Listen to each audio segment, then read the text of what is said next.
India's market news headquarters. Cutting-edge analysis. Influential insights. Market-moving intelligence.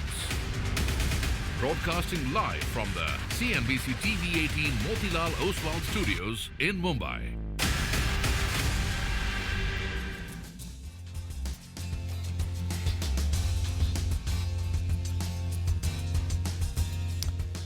Good morning. You're with us here on a fresh new edition of Bazaar Morning Call. It's a Tuesday morning. We are coming live to you from the CNBC-TV18 Motilal Oswal studios. It's a positive close overnight. It's a positive handover yesterday. For those who were hoping for the Nifty to recover and continue the bounce from last Friday, were disappointed. But the broader market was not disappointed. That did very well. I'm Prashant. With me, my colleagues Nigel and Rima. Guys, hi. Good morning. You were going to say good afternoon.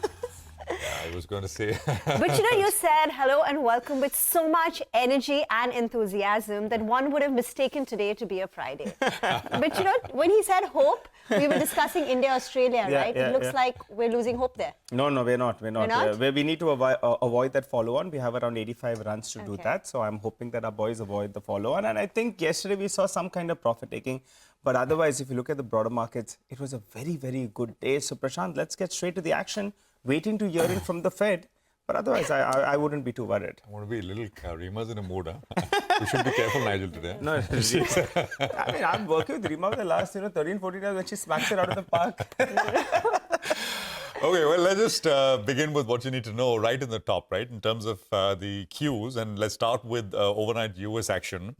So NASDAQ 100, it was NASDAQ Composite earlier, which crossed 20,000. We got the NASDAQ 100 now, which is closer to all-time high, above the 22,000 level. The S&P, the change basically, day on day will come up. S&P about 0.38%, NASDAQ about 1.2%, and you had the Russell 2000, which was up about 0.64%. So actually, it was a pretty green and all-up kind of a day. Two factors. There was, of course, this is the PMI numbers is essentially, this is December, is essentially what provided the first lift for markets. So it came in, the US services PMI, and services is, of course, majority of the US economy, 58.5 compared to 55.8, which was the expected number. The prior number is 56. So as compared to the earlier and the expected number, the actual actually was a big beat. And then the second trigger was, Donald Trump at a press event took questions from reporters, and we'll play sound bites of it. That added to the sentiment. It was not a big reason for the market to do well, but he essentially emphasized plans to deregulate more. He spoke about clean energy, he spoke about border, he spoke about, government efficiency, etc., etc. And as I said, more on that later. SoftBank, by the way, on the close on the heels of it, essentially said that they will invest $100 billion in the US. So that's something to note. Now, macro markets, the 10-year yield was largely unchanged, 4.39, 4.4. Dollar index under 107. And I think that is good news. You basically saw a throw over above 107 and then finally ended at about 106.8-ish or so. The final FOMC, the Fed meeting of 2024, is tomorrow evening. Of course, we react to it on Thursday morning.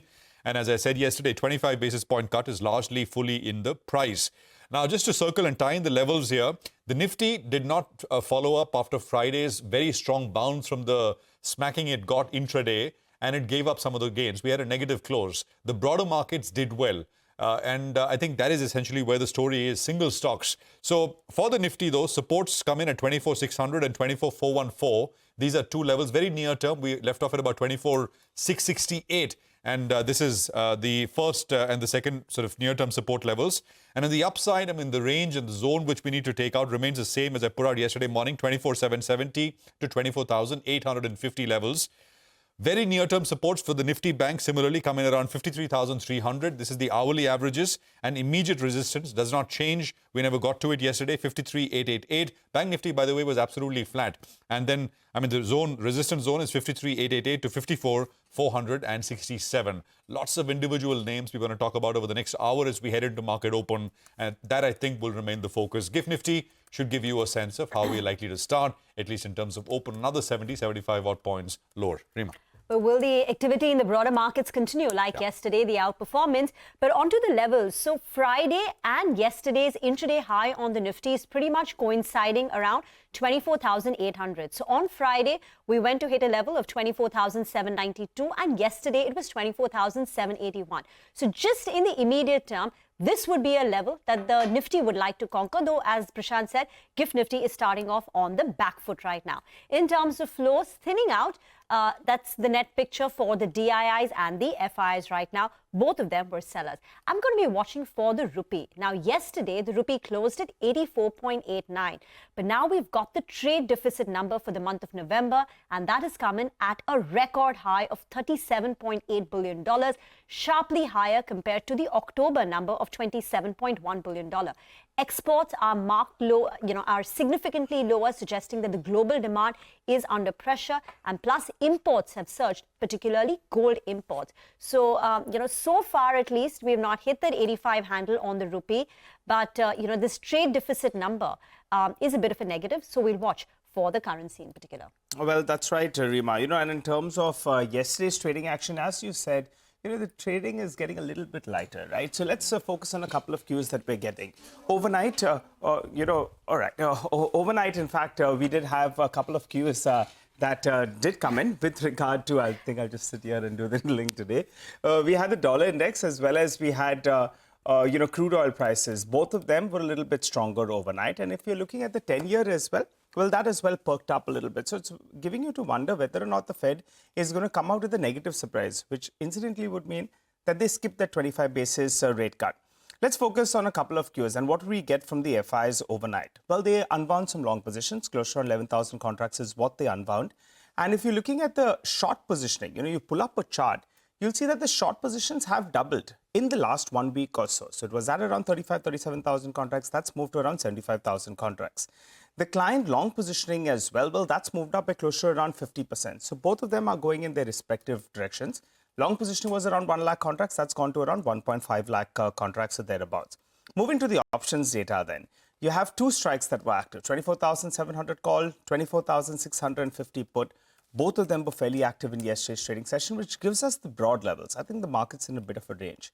We're closer to the upper end of the range, which is incidentally at around 24,850. And on the downside, we're looking at the recent low, which comes in at around 24,200 odd. The stocks that I'm looking at, a couple of them have come out of the FNO band. So we are looking at Metropolis as well as PVR Inox. Both of them have come out of the FNO band. So let's see whether or not we've got a bit of a move on both those two. And the other one I'm looking at is Coromandel International. Yesterday, the stock made a fresh 52-week high. There was delivery-based buying that we saw out there. Volumes were very, very high as well. And also, there was some management commentary. I spoke to a couple of brokerages like, Axis Capital. I'm reading their note out there. They're talking about margins moving up because of backward integration and operating leverage playing out. So I think in the near term, we're stuck in a bit of a range with regard to the Nifty. But maybe the broader market sentiment continues. And I just hope that the Fed doesn't have a negative surprise in store. So that's how it goes. Absolutely, Nigel. And, those Trump sound bites, right? Yeah. I mean, this is the first Q&A after he got elected. And he took questions. So let's just sort of listen to a few, issues that he touched upon in that a press meet. Listen. I'm thrilled to announce that SoftBank will be investing $100 billion in America, creating 100,000 American jobs at a minimum. And he's doing this because he feels very optimistic about our country since the election. And many other people are also coming in with tremendous amounts of money. This historic investment is a monumental demonstration of confidence in America's future, and it will help ensure that artificial intelligence, emerging technologies, and other industries of tomorrow are built, created, and grown right here in the USA. I built much more than I said I was going to build, but then after it was built, I said, we can do some more because it's sort of like water, people flow through, and that will pretty much really take care of it. And what happened is they just, as you see, they're trying to sell it for 5 cents on the dollar, and that's really, that has nothing to do with a smooth transition. That has to do with people really trying to stop our nation. And all it means really is that we're going to spend hundreds of millions of dollars more Not even talking about the time. The time would be pretty long. But we'll spend hundreds of millions of dollars more on building the same wall that we already have. And I'll keep my promise to pass historic tax cuts for American families, workers, and businesses that create jobs in America. As you know, we're giving tax cuts if they do it here. We brought it down from 44%, 42%.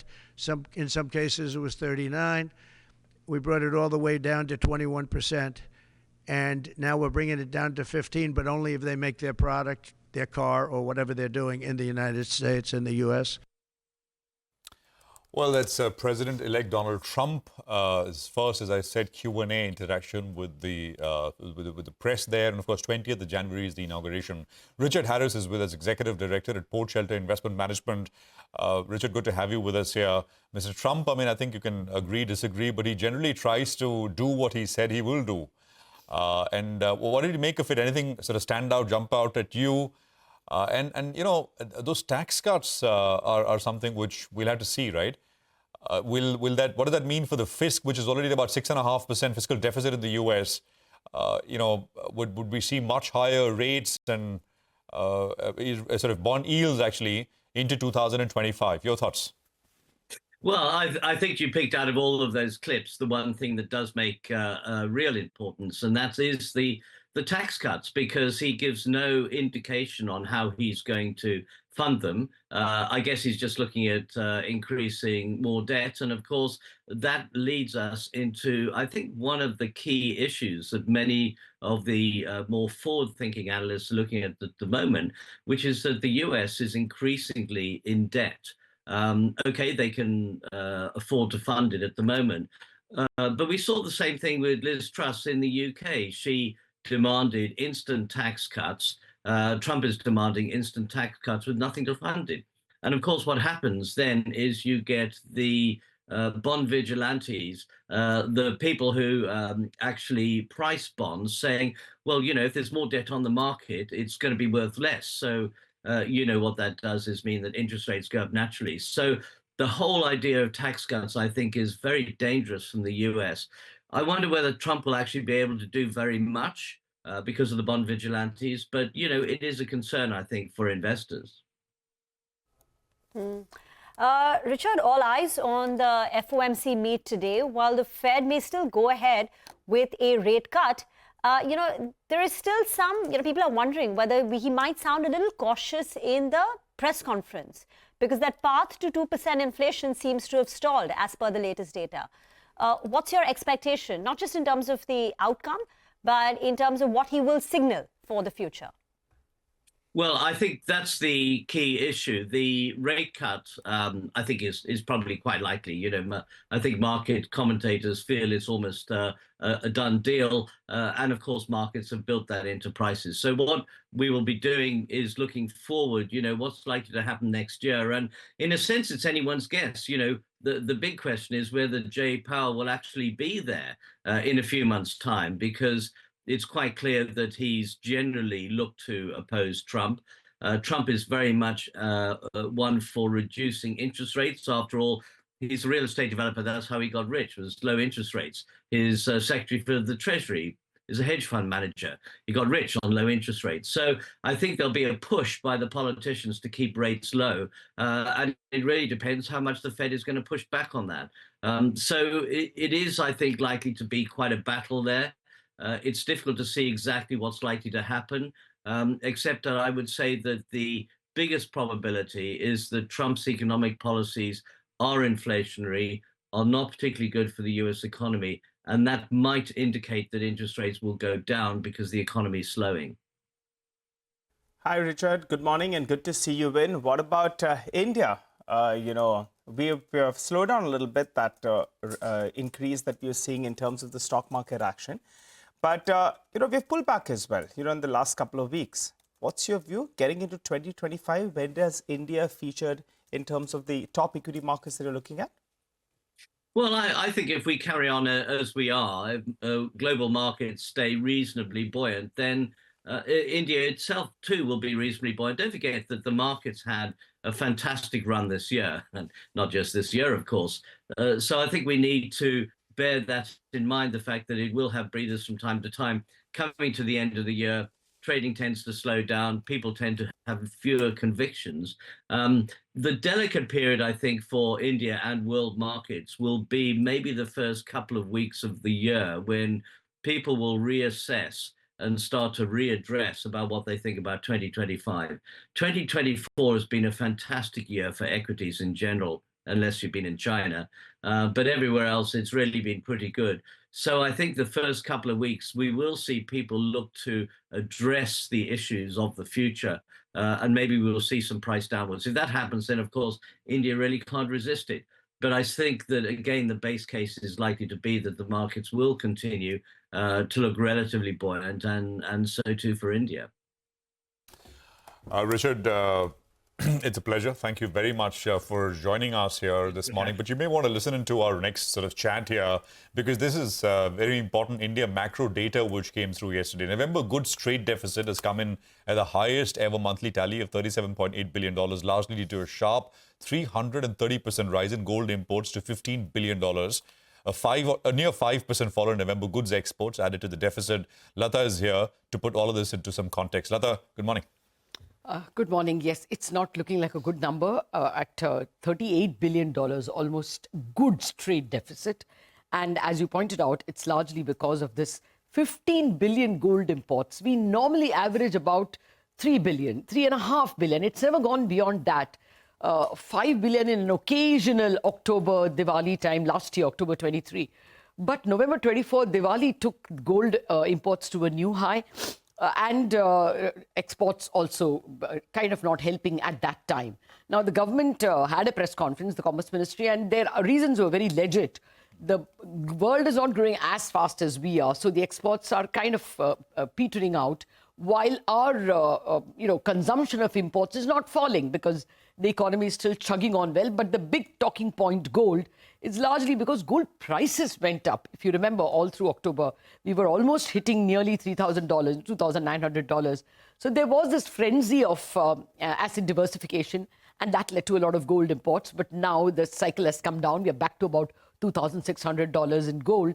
And therefore, the frenzy, at least, and the combination with Diwali will not be there. It will be a one-off, but we don't know if it will come back to the old $3 billion levels, the monthly tally. Now, the positives in the exports were that we also did very well in electronics. It's a 55% rise in electronics exports, and textile exports have risen by almost 9-10%. That's important. It's a large employment-oriented sector, and it should have been impacted by the global slowdown. It hasn't been. So that, again, are two positives you will take away from the exports. What about, the hereafter and the financial markets? One, we must expect impact on the currency. Already it closed at, 84.90, pushing that level. And you must expect that to go closer to the 85 mark. Of course, the Reserve Bank will be there, but this is an unexpected added pressure on the currency that our current account deficit is going to be higher than we thought. Let's come to the current account deficit. It was 1.1% of the GDP. Extremely manageable for us as far as Q1. That's all we have data for up to June 30th. We don't have the data for the second quarter. Now, everybody has upped their forecast for the current quarter to about 2.5, 2.8% of GDP. RBI's Lakshman Rekha is 2%. They would like it not to be more than 2%, just like you don't want inflation to be more than 4%. It's one of their given limits.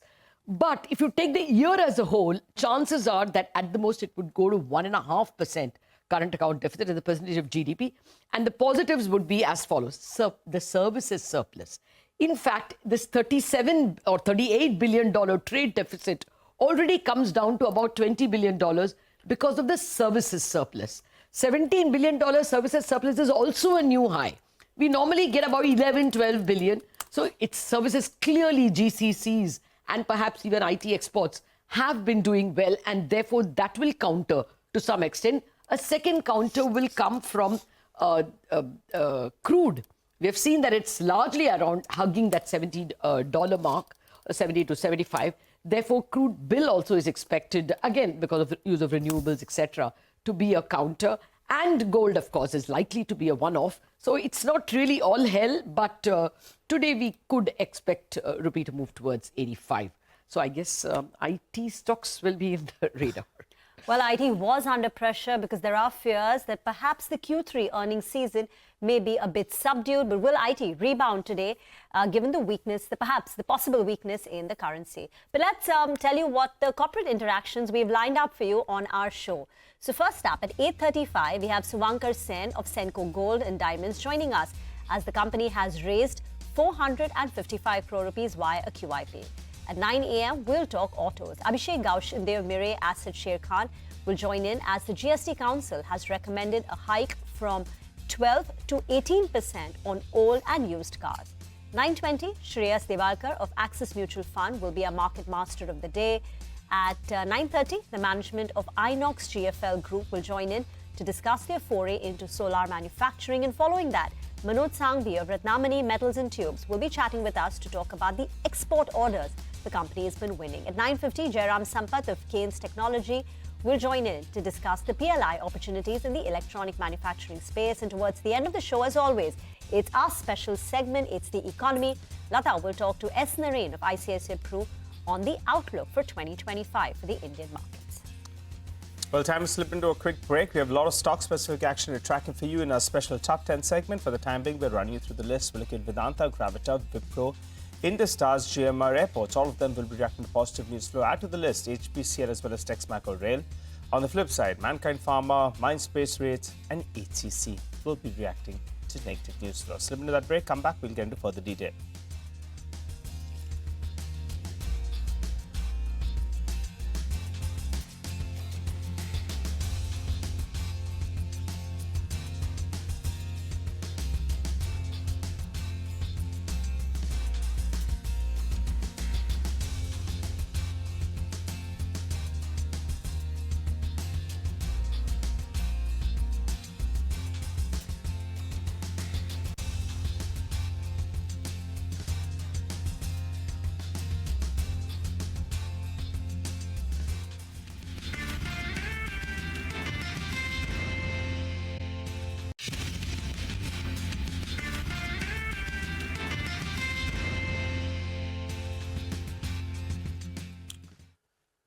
Welcome back. You're tuned into Bazaar Morning Call. Well, as promised, we've got our top 10 stocks that are lined up for you, and our research team joins in on the show to detail all of the top stocks. Well, I'll go first, though. Vedanta is a stock that I'm looking at. Expect the stock to open up in the green because they had a meeting with regard to declaring a fourth dividend, and that's what they have done.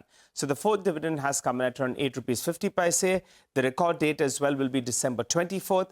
And they say that this entails a payout of close to around 3,300 crore rupees.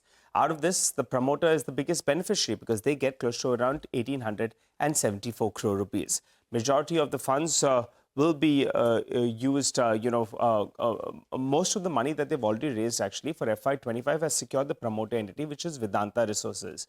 So most on the street don't expect them to give any big dividend from here on as well.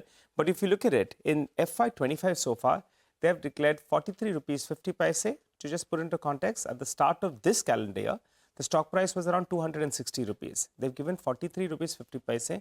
So it's given you a yield of around 16%. And the stock has doubled as well in this year. So Vedanta, the stock will track. But there are some more stocks that we're tracking. Vivek joins in to help us out with that list. Vivek? Well, that's right. A couple of stocks on the radar. The first one, of course, is Mankind Pharma. And our sources indicate that the company has launched a QIP. The company is looking to raise close to 3,000 crore via this particular QIP issue. The indicative issue price for the QIP fundraise is at 2,520 rupees a share, indicating that there will be an equity dilution of close to 2.9% of the post-issue share capital. Now, what is it that the company is raising funds for? We understand that it will be for debt repayment. Remember, the company had taken on debt to go ahead and fund the acquisition as far as Bharat Serums and vaccine acquisition is concerned. The company also had intimated to us earlier that they would be looking to do a QIP of close to 3,000 crore rupees to go ahead and extinguish certain amount of debt that taken for this particular acquisition. Now, the other stock on the radar will be Mindspace. A very large block deal is indicated in trade today. Adia, which holds almost 9.2% of the total equity of Mindspace REIT. It's under the name of Platinum Illumination. So 9.2% of total equity. So it's a clean out trade. Equity worth almost 1,900 crore rupees. And the offer price is at 350 rupees a unit, a significant discount to yesterday's close. But it's a clean out trade. So watch out for Mindspace REIT as well. Almost 9.2% of total equity is expected to change hands today. Okay, all right. Thanks a lot for that, Vivek. Well, let's hop across to Abhishek. He had alerted us earlier that Gravita could be looking to raise some money. And that's bang on. Abhishek, morning. Tell us about Gravita and HCC. Well, Nigel, last week we did mention that, Gravita would be launching QIP very soon and on Monday, and that's exactly what has happened. So CNBC-TV18 Newsbreak has been confirmed. Sources say that, Gravita India has launched QIP. They have now in the morning scaled up the QIP size to 1,000 crore from 750 crore that they had initially launched yesterday. Indicative price is about 2,096 per share. We did mention that the price would be around 2,100 per share. Discount is about 6% to yesterday's closing price and 5% to SEBI floor price. Equity dilution would be around 6.9%, and the BRLM to the issue is Motilal Oswal as well as Kotak Mahindra Capital. There is lockup. The company has a lock-in of 90 days while the promoters have a lock-in of 30 days. The fundraising purpose is repay the outstanding borrowing, working capital requirement and general corporate purpose. Now SEC sources tell CNBC TV18 that SEC has launched a QIP. The base issue size is about 400 crore, which can be upsized to about 600 crore based on the demand that they get. Issue price is around 43 per share, which is at a massive discount of 8.5% to yesterday's closing price and 5% to SEBI floor price. BRLM or the book running lead managers to this issue is Motilal Oswal as well as Elara Capital. Back to you. Thanks a lot for that, Abhishek. Well, let's hop across back to Vivek. He's here to tell us about GMR Airports. Vivek? Well, good morning. So GMR Airport has gone ahead and given out the operational data as far as the month of November is concerned. It's traffic as well as passenger data. So passenger traffic for the month of November is up almost 14% on a year-on-year basis, 5% increase on a month-on-month basis, coming in at 1.12 crores. Now, when you're talking about the domestic passenger traffic, it's up almost 14.3% on a year-on-year basis. And when you're talking about the aircraft movement, it's up 8% on a year-on-year basis, but on a month-on-month basis, it's moderated. So it's down 3% on a month-on-month basis to 69,540 aircraft that has been handled. I expect some green as far as GMR Airports is concerned. Okay, all right. Thanks a lot for that, Vivek. Well, we'll get to Reema in just a bit, but she's here too. She's tracking a couple of stocks. One is Wipro and the other one is Indus Stars. Reema, over to you. Tell us about both these two names. So let me start with Wipro, where the company has made a small acquisition. So they're spending close to about $40 million to acquire a company called Applied Value Tech. Now, the size is not material. It's not going to impact the financials. The company has said that it will, close by December of 2024, and it will augment their existing application service capabilities and help drive new business opportunities. The stock you should watch perhaps is Indus Stars, because they've got a favorable verdict from the Income Tax Appellate Tribunal, and this will result in a reduction of 3,500 crore of contingent liabilities. So that's a positive. So on account of tax changes, the contingent liability of Indus Stars comes down by 3,500 crore rupees, Nigel. Okay, all right, Reema, thanks a lot for that. Well, so those are all the top stocks that we're looking at, but we got a couple of more. Vinny joins us to help us out with HPCL and Texmaco Rail. Morning, Vinny. Good morning. So yes, keeping an eye out on both these stocks. I'm expecting them to open in the green today. Now first, HPCL. The board has actually approved a loop modernization and bottoms modernization project, and this is at the Mumbai refinery. Now this will increase the bitumen production for the company for 475 KTPA, that is kiloton per annum, to 487 kilotons per annum. So increase in terms of production there. The overall cost that is expected in terms of the capex that they will be looking at would be around 4,679 crores. In terms of completion, mechanical completion is expected within 36 months, as well as 3 months for commissioning of this as well. And this is going to be from the date the board has approved this capex plan. So yes, keeping an eye out on the next 3 years for the company. Other than that, Texmaco Rail also is in focus. The company has secured a new order that is coming in from the Chhattisgarh State Power Transmission Company. The order value is around 187 crore rupees. It involves around a construction of 9 transmission lines on a turnkey basis, as well as the order is covering a total route length of around 291 kilometers. So decent order win coming in for Texmaco Rail as well. Thank you very much for that. Let's do a quick recap then of the top stocks on CNBC TV18's board. Stocks with positive news flow are Vedanta, Gravita India, Wipro, Indus Stars, GMR Airports, HPCL, Texmaco Rail. Stocks with negative news flow are Mankind Pharma, Mindspace REIT and HCC. Moving on now to Manisha to get a complete roundup of all the action from the commodity markets overnight. Manisha. Well, thank you for that. I'll start with the crude oil prices, and we have seen a bit of a decline in the Asian markets right now, and that is on the back of weak global demand. The China economic data adds to uncertainty, and then the markets also are looking at expectations of oversupply in 2025. There is a bit of a pressure that also comes in for metals today.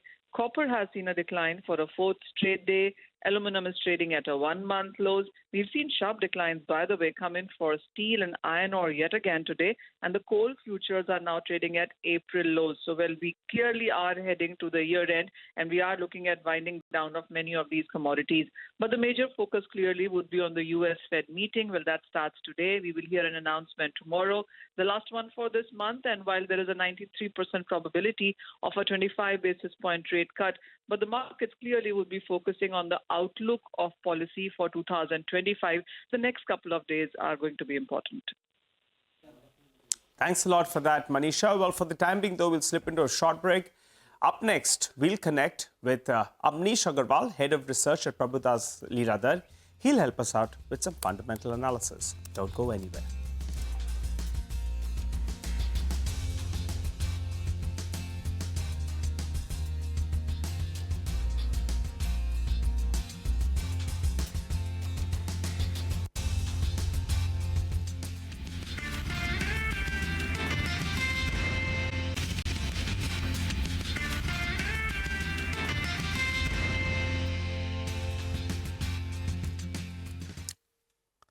Welcome back. Hope you're having a good morning. Amnish Agarwal, Head of Research at Prabhudas Lilladher, joins us on the show.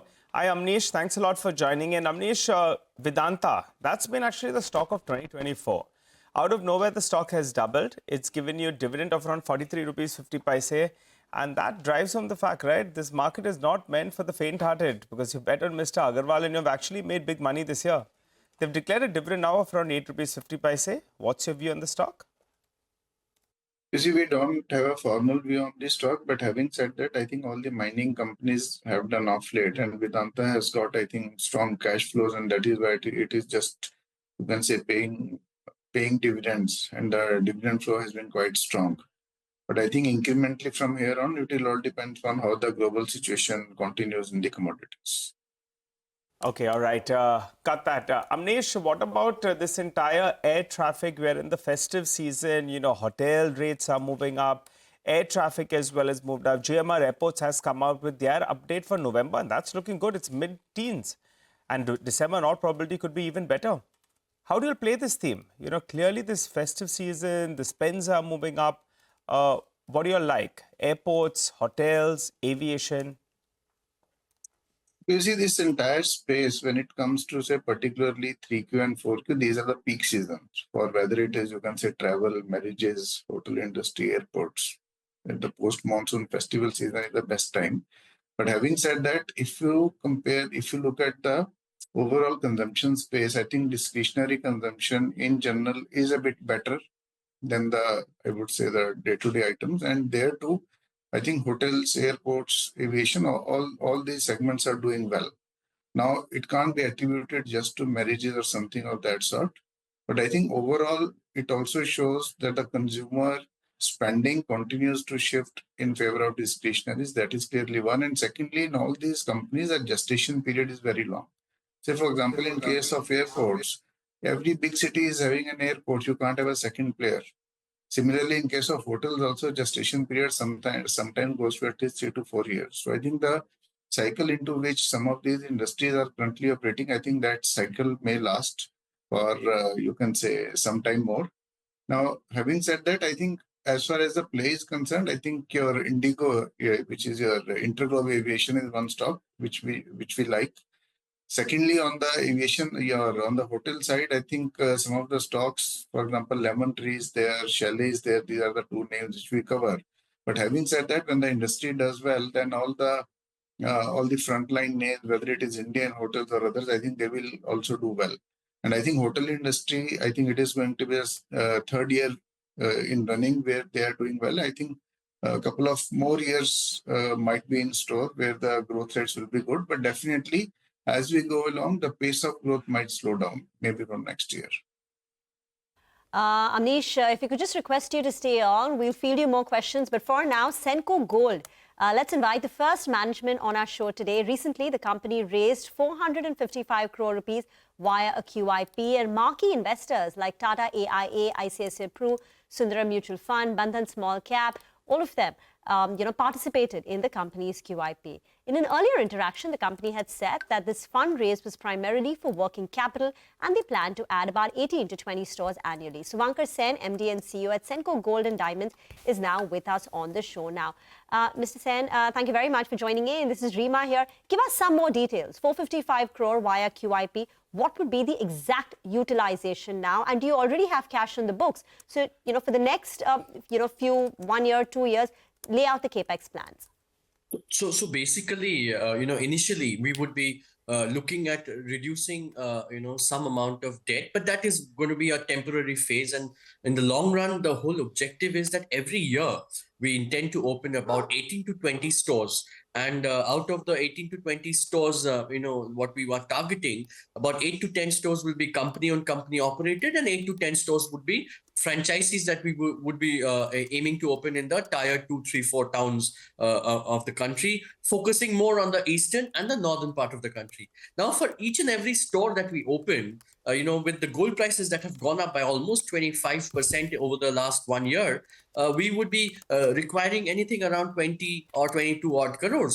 We usually have about 2.5 crores of capex that we need to open a store, and about 22 crores that we need for the working capital. So basically, a part of the 459 crores, to be more specific, what we have raised, 150 odd crores would be going towards opening of new stores. Also, what we have seen, especially with the duty cut that happened in the month of August, that there was a very good demand in the business, and our existing stores that already existed, there was actually a situation in which we thought that if we could have kept more stocks, more inventory for the customers, we would have been able to maybe sell more. So a part of the amount also would be kept towards, upstocking the inventory at the existing stores that have been doing very well. So basically, it's all around, reducing the loan from the short term, controlling your debt, and then over a period of time, focusing on increasing inventory and opening stores. That's how we would like to look at it. What's the short-term debt, and how much would you bring it down to?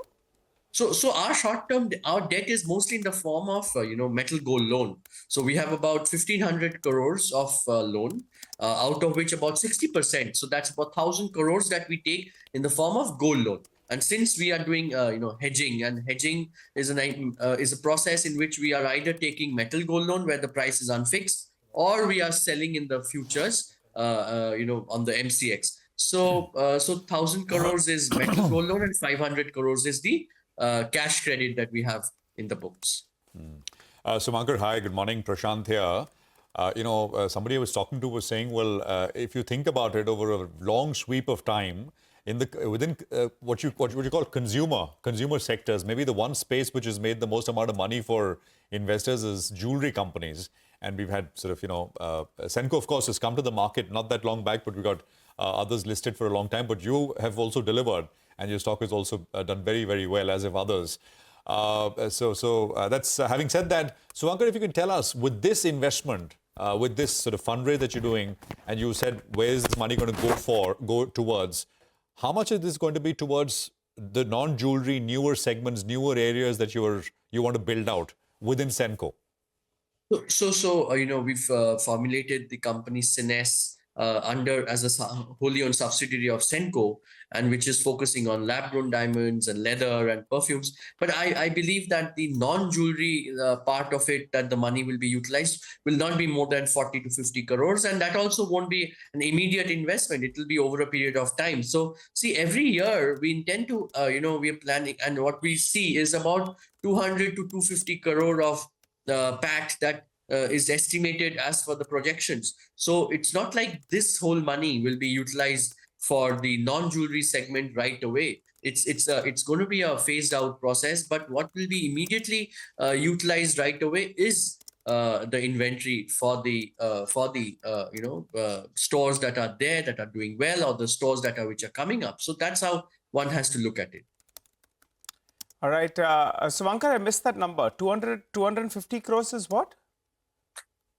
250 crores. No, 50 crores is what we are estimating that would be utilized for the non-jewelry business over a long period of time. It is not 250 crores. It is 459 crores that is raised. So 160 crores that is going to be utilized for the new stores. You also mentioned, Suvankar, you also mentioned 250 crores of annual profit. So what was that number? Yes. Oh, yes. That is what we are saying, that when we 200 to 250 crores of profit is that what we are estimating over the coming years. This year, because of the duty cut, there is an estimate of about 60 crores of loss that will be.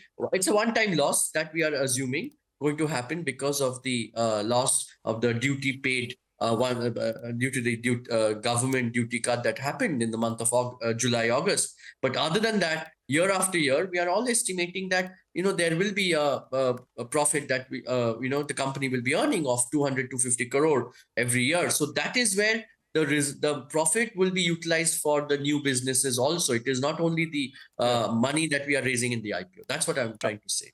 So around 250 crores by FY26, FY27, should that be FY26, FY27? Yeah, in that range, exactly. 220, 250. All right. Okay, got it. Very quickly, how has Q3 shaped up? As good as expected? Yes, Q3, if you look at it, October, we had the Dhanteras month. It was about, we had the best ever sales of 1,000 crores. And November, the first week of November was slightly slow. But after that, the prices came down. And I think that the wedding season, buying whatever had to happen, that happened in a pretty, strong, robust way. So I think that, yes, Q3 is shaping up the way it is. If we are really estimating that what kind of growth we are looking at for the whole year, I think anything between 16 to 18% would be a good number to expect for the sales that we will be seeing as we end the year, Q3 and Q4 all put together. So that's how we would like to look at it. Appreciate you joining in, Mr. Sen. Thanks a lot. Wishing you all the best towards the end of this calendar year. And we look forward to touching base again in 2025. But you seem to be sounding quite optimistic about the prospects of the company. 250 crores of a net profit by FY27. I think that's the big takeaway. Well, for the time being, though, we'll slip into a short break. Come back. We'll focus on the technical trades. We'll have our experts with us on the other side.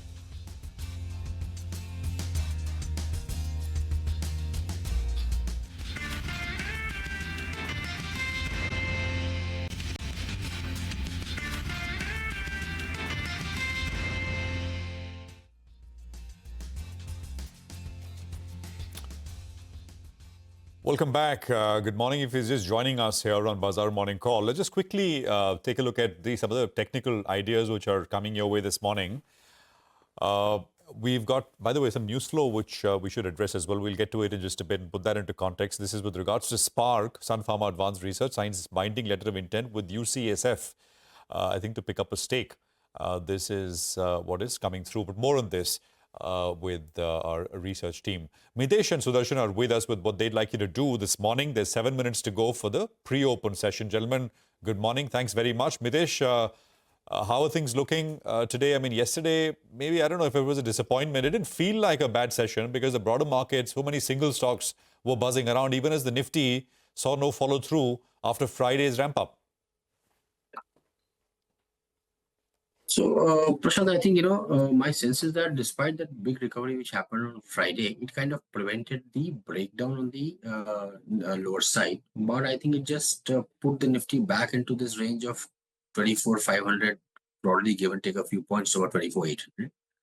And yesterday, we again had a high of 24,780 on the spot Nifty, and we kind of saw selling pressure emerge from there. So I think this is still a market which is consolidating. The good thing is that the indicators on daily basis have started to rise. I think the weekly indicators are yet to turn, but there is some hope that, in case we can consolidate for a few days, then I think we'll have the required strength to get past 24,800 and start a new up move. Till then, I think it's a market which is ranged and therefore try to buy at lower levels. Sudarshan, hi, good morning. Are you sensing a breakout of the Nifty from the range that we've been, and in which direction? What would the trade be? Yeah, good morning. See, we had a big up move last week. Now, after that, markets will consolidate. So we are going through a process of consolidation. I don't think we are looking at a breakout today. The chances are that we will remain in that consolidation process for a few more days. But there are two possible trades because eventually the markets can do anything. 24,750 is the level above which I think we should be buyers. That would confirm that the market has broken out of that consolidation.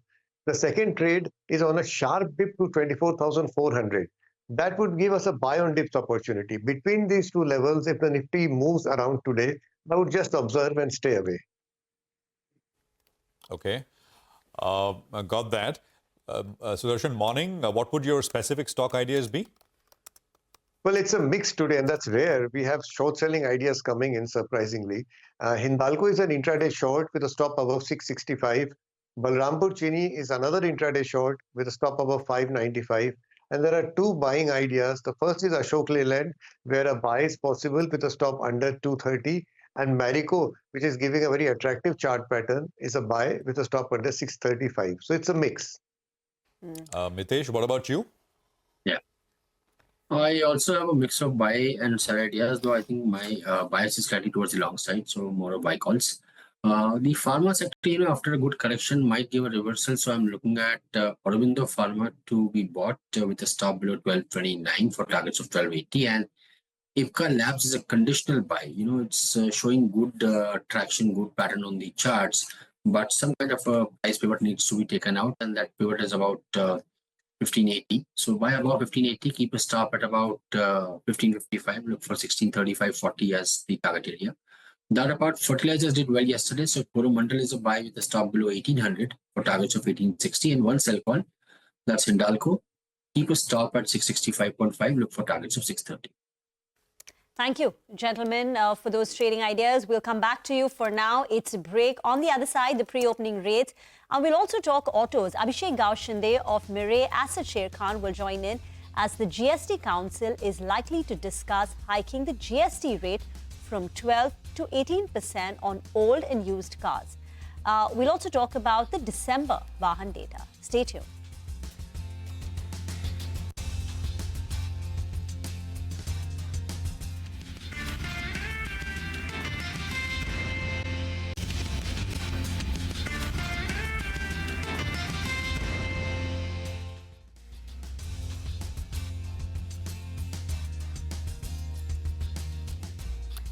Welcome back. Counting down to the open. Remember, the GIFT Nifty is suggesting a muted start, currently down 75 points, and we had a mixed finish from the US markets.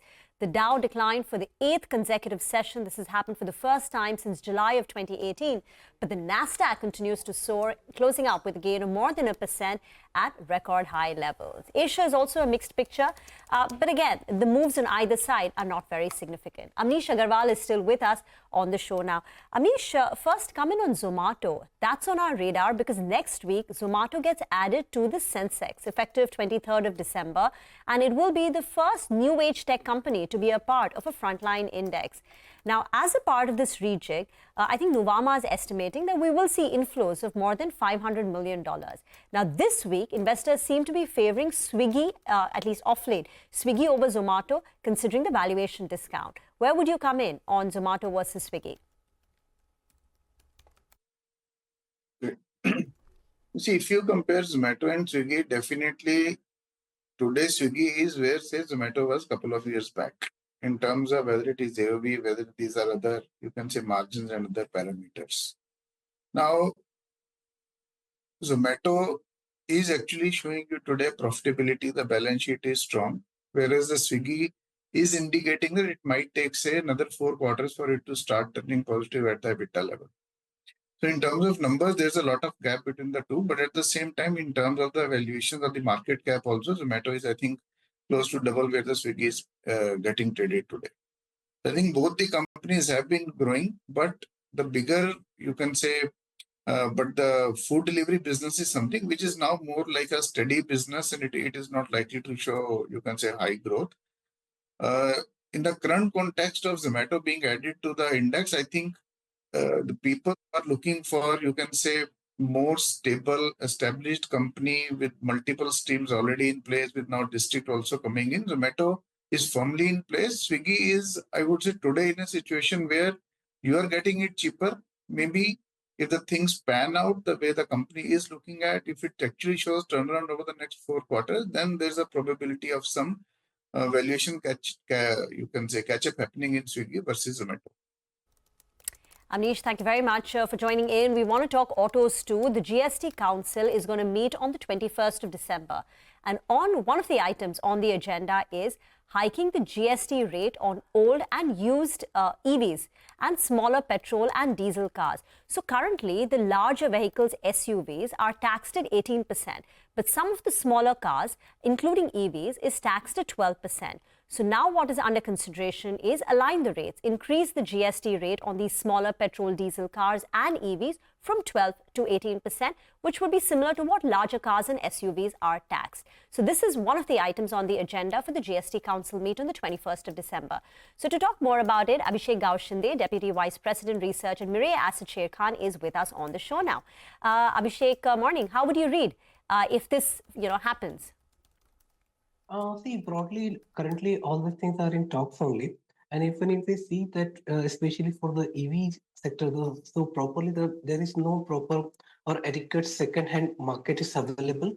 EV segment is currently considered around 2.2% of the PV segment. So there is no major second-hand market for EV segment, and because of this shift, I don't think there is a material impact would happen. Broadly, what is happening that in the diesel and the petrol segment for small cars, it was a 12% kind of GST rate, and for the larger car, it is 18%. With this 12% to 18%, one can only assume that the pricing difference between the old cars and the new cars may reduce, which may have some kind of a sentimental impact.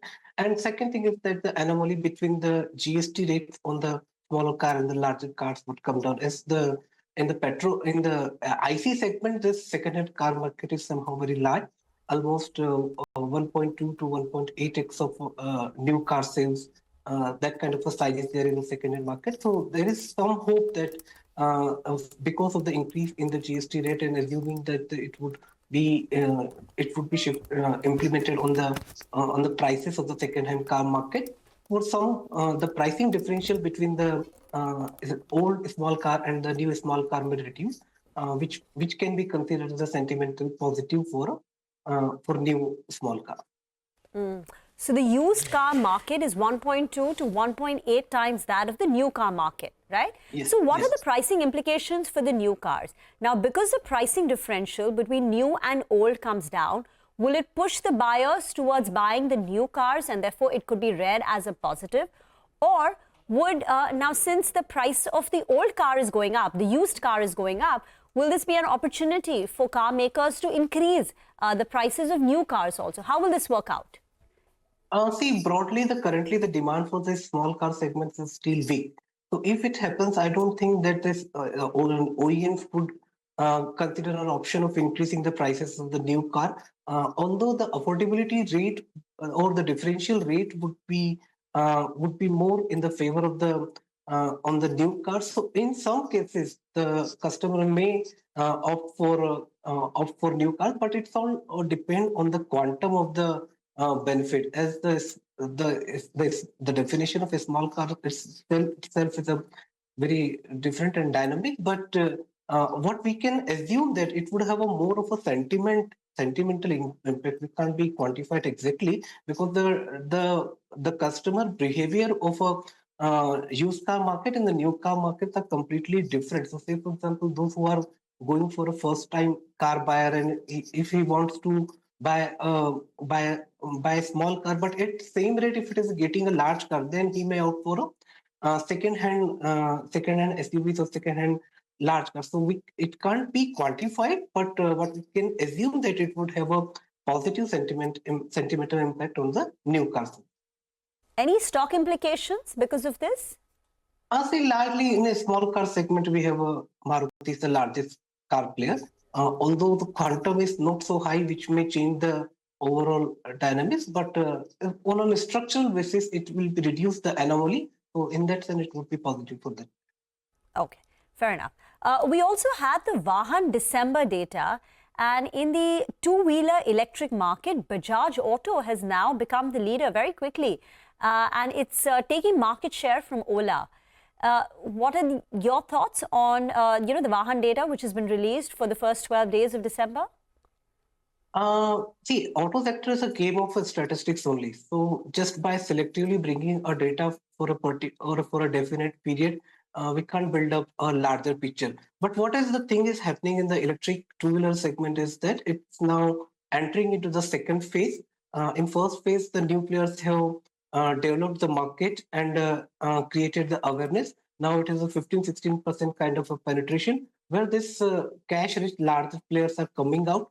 And because of that, the overall dynamics or the market constitution has been changing.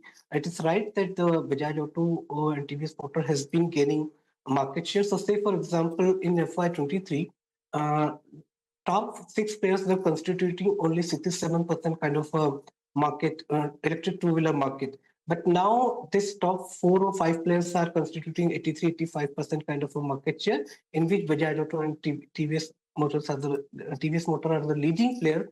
So it is saying that the market is now shifting towards in the hand of the serious players, and the non-serious players are somehow exiting, and it has been coinciding with the reduction in the FAME subsidy.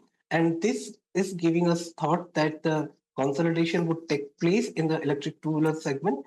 And in the third phase, we may see that the post-consolidation, when the positioning of the leading players would be settled down, we may see that then at that point of a time, these players would start thinking about to generating profitability from this segment. So what I can say that on a larger point of view, things are moving in the consolidation side. The legacy players are coming up, and the market dynamic is shifting in the electric two-wheeler segment. 1 or 2 month data can't build up a longer picture. Thank you. Thank you, Abhishek, for joining in. It's 9:10. Sudarshan is now joining in for his call. Sudarshan. Well, intraday short in Hindalco is possible. Look to short intraday Hindalco with a stop above 665. Got it. All right. Thanks for that, Sudarshan. Ritesh, what about you? Yeah. I'll go with a buy on Coromandel Fertilizers for target of 1860. Got it. Okay, all right. Thanks a lot for that. Well, we have a lot of brokerage notes that have come in there, and a couple of them are initiation coverage as well. Hormer joins us to help us out with Piramal Pharma and Quest Corp and what brokerages are making of both these two stocks. Hormer, take it away. Bullish commentary coming in for Piramal Pharma. The stock is up almost 80% so far in 2024, and JM Financial has now initiated coverage on the stock. Buy recommendation, 340 rupee price target, which is a further 35% upside from current levels, and what they're expecting is an EBITDA CAGR of over 23%, and that will result in some stable free cash flow for the company. What they also say is that Piramal Pharma's current valuation, which is around 21 times FY26 EV to EBITDA, is a 38% discount to its other listed peers, and its CDMO business, which is its largest revenue segment, will be the key to its outperformance going forward. And the recovery in the US biotech sector and traction through newly commercialized molecules will help the company, the CDMO business, achieve that 17% CAGR over 3 years, and hence this bullish call. And Antique has initiated on Quest Corp with a buy rating, a 1,000 rupee price target there as well. And it says that it is a beneficiary of strong hiring trends across various segments. And as the economy formalizes and as that formalization increases, Quest Corp will be a beneficiary of that, and that will aid the growth of the company. They're expecting a 12 to 14% revenue CAGR over FY24 to 27. So Piramal Pharma and Quest Corp, two bullish initiations coming in today. Thank you very much for that. Manglam is now joining in for more on delivery and AFCON. Hi, Manglam. Good morning. So delivery has been buzzing around for a few days. Now we have a note coming in from Aquarius. They are long on the stock with a target price of 459. Just, remember the IPO price was 487. So the target price is actually shy of the issue price itself. They expect 14% revenue compounding over the next 3 years, with EBITDA margins expanding to about 8.6%. And that will be driven by operating leverage and improved B2B, part truckload margins as well, something that the company has been alluding to earlier too. They expect the premium valuations for delivery to sustain, given one's rapid growth and also market share gains that the company is making from the established B2B players and a transition to profitability itself. They believe that at current levels, the stock, which is trading at around 57 times 1 year forward EV to EBITDA on an FY27 basis, is trading at around 22 times, and they have the target price that they do. On the other hand, we have Investec on Afcon's infra. They have initiating coverage. Again, a buy rating and a target price of 630 rupees, saying that this is one of the most diversified mid-size EPC companies in India. Impressive track record of completion of projects as well. And with the easing of the bank guarantee constraints, Afcon has actually seen a sharp surge in order inflows in the 8 months of FY25 itself. They expect that the company's growth should sustain going forward, and they have a strong EBITDA and PAT visibility for the next couple of years, and they're positive on the stock as well. Okay, all right, Mangalam, thank you very much for that. Let's address Cipla now. Vinny is standing by with details. Vinny, morning. So yes, we have Kotak that has upgraded Cipla to a buy from a previous ad, though they have reduced the target price by 25 rupees. 1,725 is the new target price. Now, key factors that they are highlighting for Cipla and why they're still positive on Cipla, that despite the delay that has come in for the launch of the generic Abraxane, and now they're expecting that launch in mid-2026, despite that, they believe that this drug could be a good potential and good investment that they've made for Cipla going forward. So yes, that is one key positive. They see a slew of launches that are there in the next 2.5 years for the company in the US market. Other than that, good recovery and gradual recovery is expected in the domestic market, and they're expecting an increasing chronic mix and improved productivity that will support Cipla's growth going forward. The Kotak has now actually lowered the FY25 to FY27 EPS target by 1 to 3%, mainly only because of the delay of a generic Abraxane that we're seeing in terms of the drug, as well as 24 times PE that we're seeing for FY27, that is pricing in all the concerns that are there. So that is why they're positive on Cipla. All right, Vinny, thank you very much for that.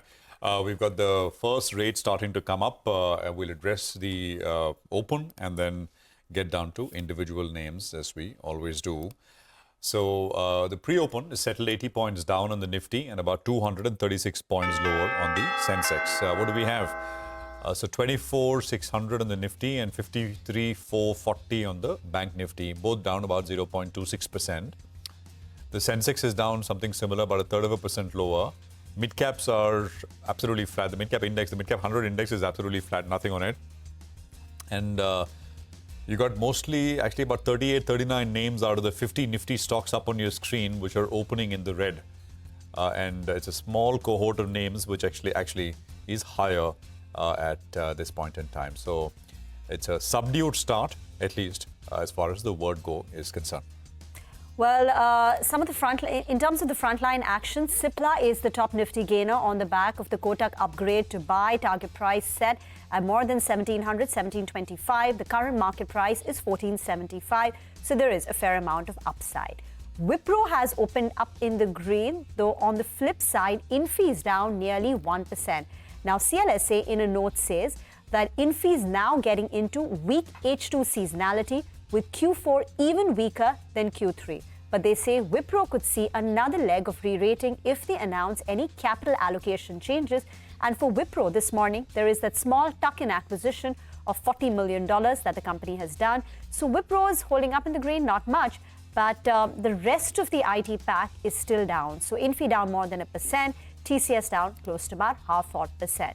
Reliance Industries is weak in trade, so now that's the top Nifty loser as we kickstart trade. Shriram Finance, M&M, Eicher Motors, so some of the auto stocks too, a bit on the back foot. Though Tata Motors is holding up in the green. But all in all, about 90 points gone on the Nifty.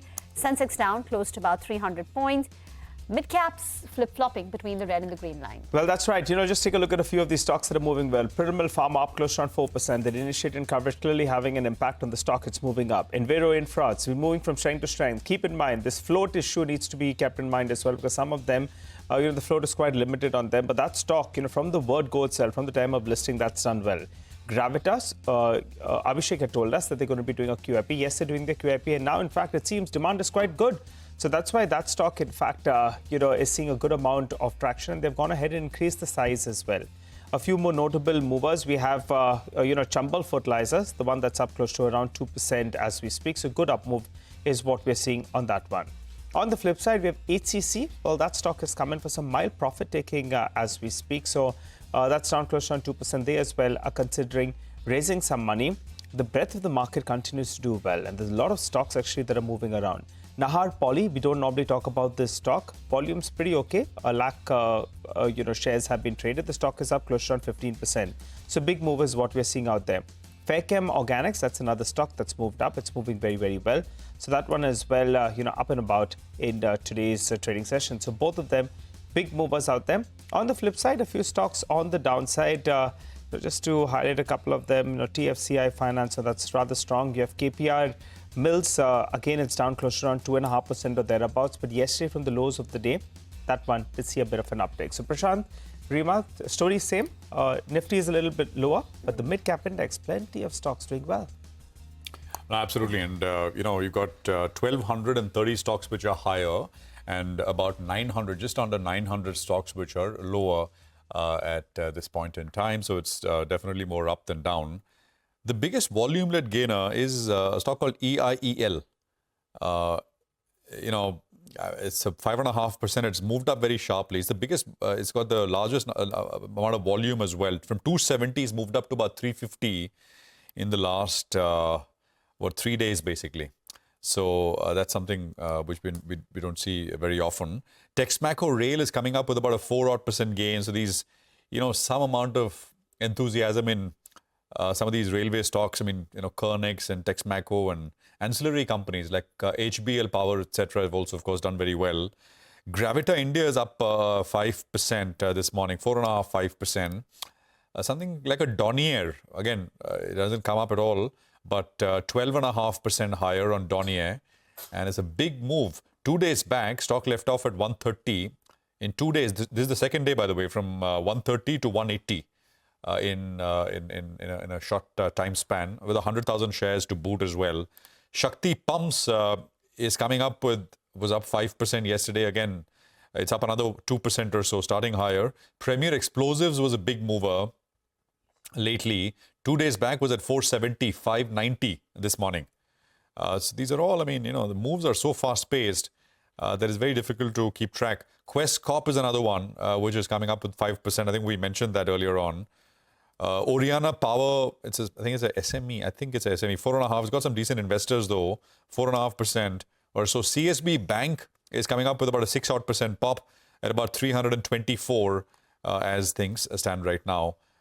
Prestige is another one which is up about 2%. So stocks at about 1,870 odd rupees or so. Lots of movers coming through. Swiggy was a big 12% mover yesterday. That's coming off a little bit. There is HCC, Shriram Finance. Walkart was a big mover. Walkart is down about 1.25%. Colgate is down 1%. TARC, which is, run by the same sort of family, but I think different people like Anantraj. That's a real estate company out of NCR. Is down 4%, 4.5%. And so it goes. So lots of stuff coming around. But on the Nifty, not very much to show for it. 70 odd points lower, 24,600 or so is where we are at. There's one note on paint. Investec has written on it, and they're saying the demand continues to remain weak. So demand in Q3 continues to remain subdued, but competition is now picking up. So on Birla Opus, they say it's steadily gaining traction among customers. Positive feedback on product quality, customer inquiries have also gone up due to marketing initiatives. More than 10% of the paint dealers in the MMR region are now giving shelf space to Birla Opus. So, competition is intense while demand is weak. And some of these frontline paint companies like Asian Paints, Berger Paints are down nearly about 0.5%. It'll be quite interesting to see what comes out of this, because as of now, Birla Opus is reporting sales of close to around 400 crores per quarter. And you know how much Asian Paints does? Around 8,400 crores. And still, in fact, they're feeling the pressure. So as that one ramps up, we'll have to see how that goes, because as of now, you're talking about 400 crores of sales. That's the sale that's going towards the dealership, and then from there it takes off. And they are doing 8,500 crores, so it's still very, very small. The problem is they're going to scale up, and they have the distribution as well. So I guess that's what's going to plague them. It's the leader which the leader's got the most to lose, and the new guy's got nothing to lose. You play like you've got nothing to lose. So we'll have to see. Of course, it's an interesting area. But remember, the sector is also growing. I mean, that is the other point. Over a long period of time, it's not one at the expense of other, maybe in the very near term, but as the sector keeps growing, there is space for more players as well. But we'll talk more about this as we go along. Shreyas Devalkar is head of equity at Axis Mutual Fund. He's joining us now. Shreyas, good to have you with us here. Good morning. Thanks for your time. So as we wrap up 24, let's talk about 25 and beyond, Shreyas. What are the top sort of micro themes? And I'm not talking about the big conventional sectors where these are slow-moving giants, but we don't want slow-moving giants. We're all used to fast-moving cheetahs.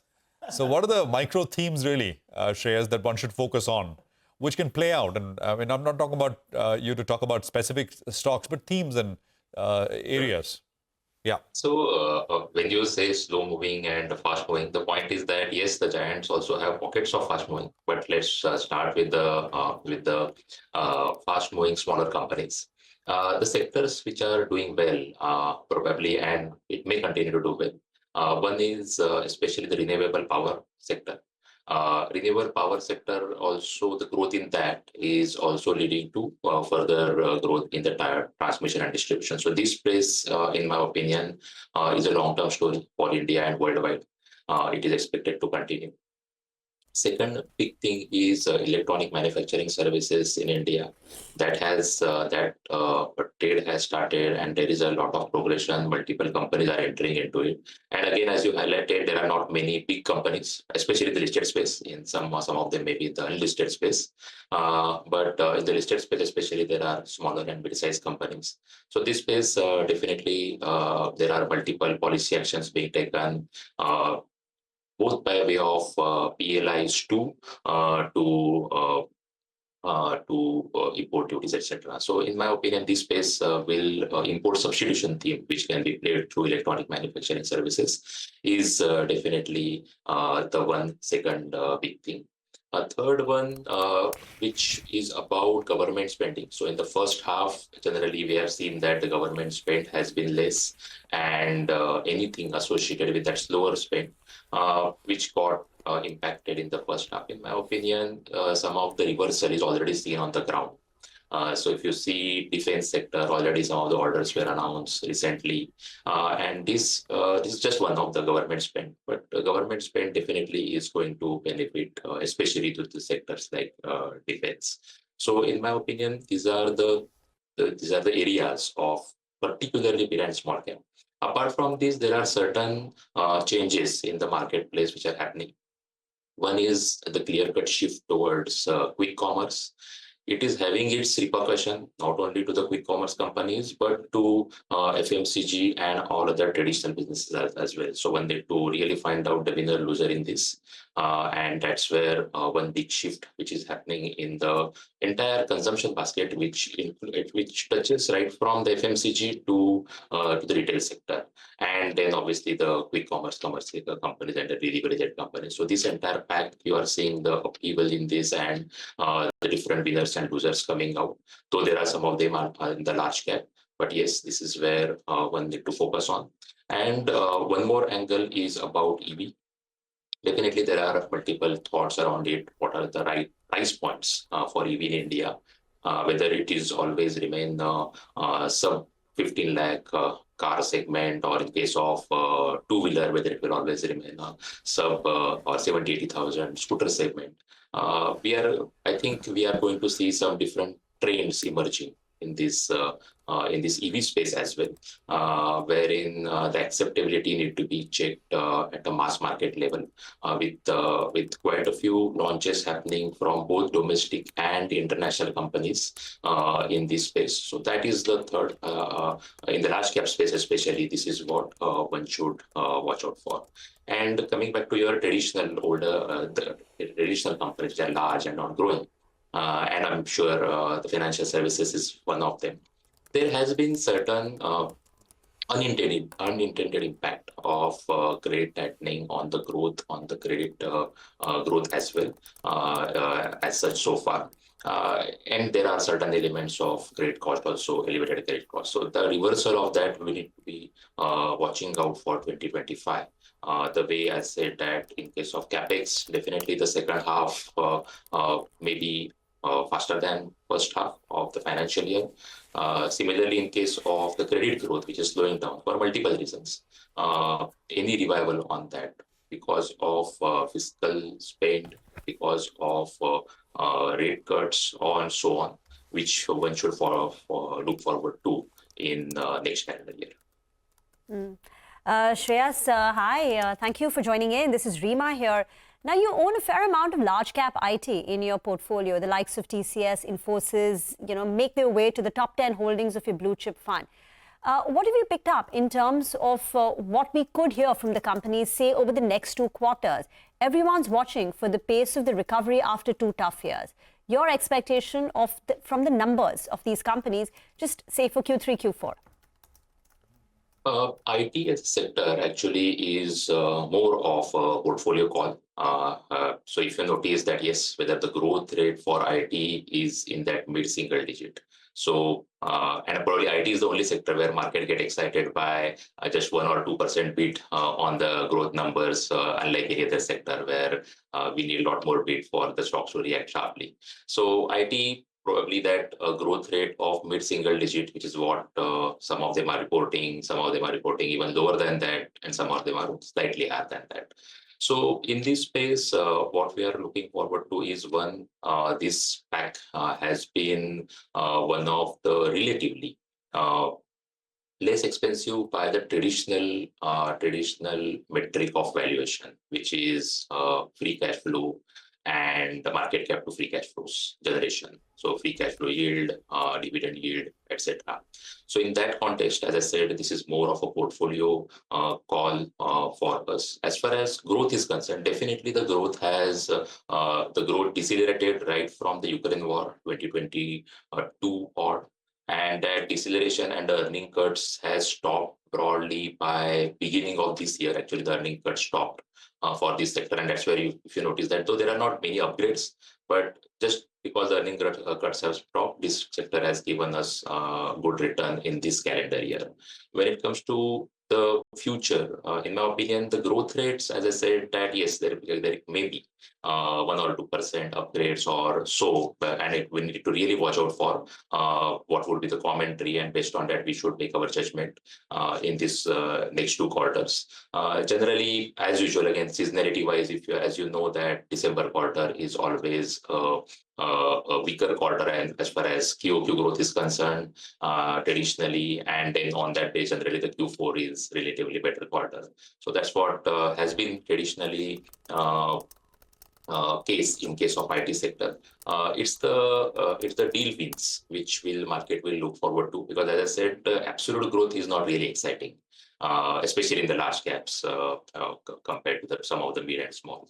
So deal wins and the commentary around that, what there has been certain expectations around whether with Trump coming in, whether there are going to be changes in the spend pattern in the US, whether there will be changes in the interest rate progression in the US. It may have its impact on the financial services sector in US. Further, any acceleration in making US may further give fillip to manufacturing sector. Again, that can have some impact. So we are watching out for multiple things in this. So taking comfort from the traditional valuation metrics to any trigger which may emerge, both because of macro like the interest rate, as well as certain on-ground changes which may happen in US because of the policy changes. That's very well put, and we look forward to more conversations in 25 unless we speak again this year. Shreyas, thank you very much for joining us. Appreciate your time here on CNBC-TV18. And it's always a pleasure. Well, we've got the market, which is still down about 75 points. But like yesterday, once again, it's very, very early. The skew is positive. We've got about 1,300 stocks which are higher and about 1,000 stocks which are lower. And just a few more names in the mix which were not there in the initial couple of minutes. Anantraj is the second biggest volume-led gain. I mentioned TARC, TARC, same group, but 5.5% on Anantraj, and that's coming up with a sharp gain at this point. Kaplan Point is up about 4%. Marksons is up about 3.5%. RCF is shot up about 3.5%. I did highlight CSB Bank. It's up 7% now, 7%, CSB Bank. And Sagility, which is the recent listing, works with insurers in the US. That's up 5% at this point. So, you know, more names in the broader space starting to come through. Blue Jet is another fairly recent listing, which is up about 6% as well. And all these have got decent sized volumes. The mid-cap index is up about 1/3% or so at this stage. We've got InoxGFL Group, which is now joining us. The management, they've announced an entry into solar manufacturing through their privately held entity, Inox Solar. The company aims 2.5 gigawatts of solar cell manufacturing capacity by 2026. Let's discuss this with Devansh Jain, Executive Director at InoxGFL Group. Devansh, good morning. It's always a pleasure having you with us here on CNBC-TV18. Prashant this side. You know, you're rapidly getting in, setting up new lines of businesses, getting in investors and sort of scaling things up. The only thing your listed shareholders would be wondering is, why not do this in a listed entity, Devansh? Hi, good morning, Prashant. I think fairly relevant question. We are very excited about the larger energy transition opportunity. Having said that, we've got 3 listed entities. There's Inox Wind, which is a wind turbine manufacturing arm. There's Inox Green, which is the O&M arm. And then there's obviously the chemical arm, which is Gujarat Fluoro. Having said that, I think the moats around each business are very, very strong. For us to get into solar was more of a complementary business to the larger hybrid requirements in the market. I mean, we took this decision about a month and a half back, and we're now setting up one of the largest solar manufacturing facilities in the country. So clearly, how we are playing this is to leverage our strengths in the wind business, our strengths in the renewable business. So we didn't want to really mix up the massive moat we have in our wind business by putting solar into the wind entity. No, I get that, but you know where I'm coming from, right?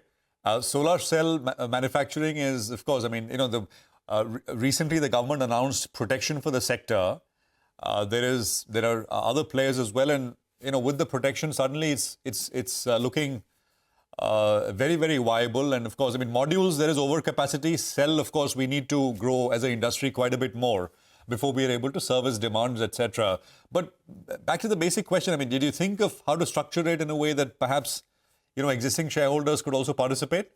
No, certainly. If you look at it, what we're doing is, while we're leveraging the larger hybrid opportunity, so the entire EPC piece is played through Inox Resco, which is a part of Inox Wind. So the entire EPC margin, which is a big chunk in the solar side, is going to come into Inox Wind, right, which owns Inox Resco.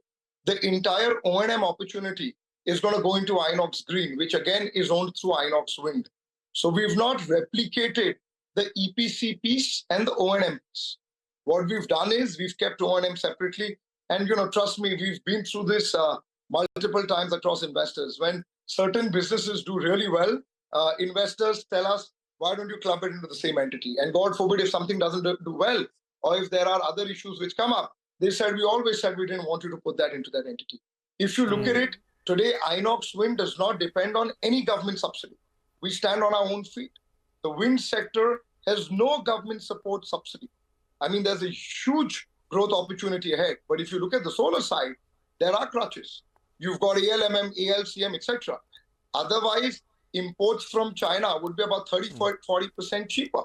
So we don't want to put a business in which we have a very strong moat, which can't be replicated and combine that with a business which fairly could be replicated.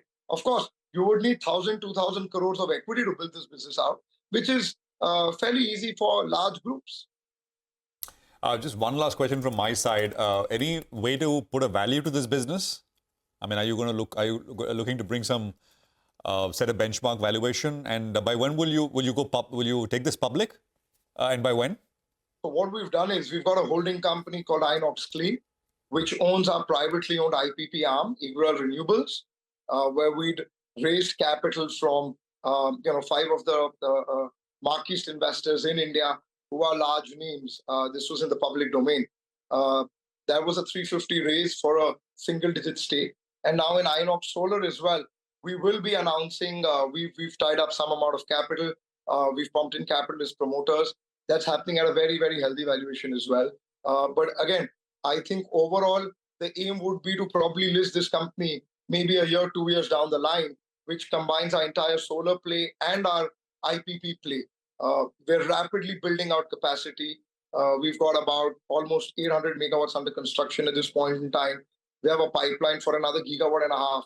So I think in another year or so, we will probably be one of the largest CNI high-value IPPs in the market. Got that. I'll come back to the group structure in a bit, but could you tell us in the second half of the year, FY26, how are you seeing, FY25 that is, how are you seeing sale of newer version of WTGs? And will that lead to a higher margin profile for you? Give us a sense of how execution and deliveries are looking like, and also what are the royalties that you're paying your tech partner companies? And are there any savings which can be anticipated? That's more up. So that's pertinent to Inox Wind. And obviously on the Inox Wind side, as we said, H2 is typically, the sector's more heavy in H2 because Q2 typically is a monsoon period.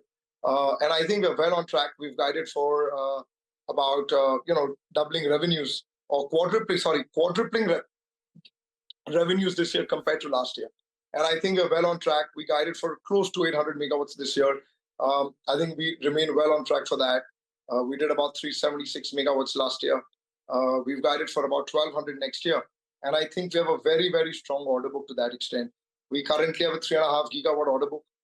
We have multiple orders which are in advanced stages of closure. I mean, again, as I've said multiple times, we can take as many orders as we need. We're sold out for the next 2 years, given what we've publicly stated in terms of our ambition to supply turbines.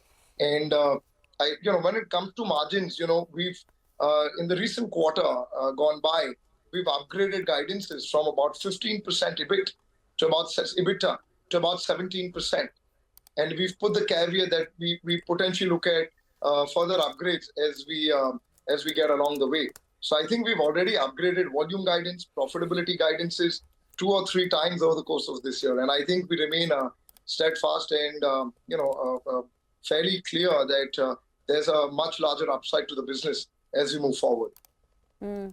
On Inox Resco, which is a subsidiary of Inox Wind, you recently raised about 350 crore recently raised 350 crore, and you've said the funds will be utilized to scale up business offerings, capitalize on the large-scale opportunities in the Indian wind sector.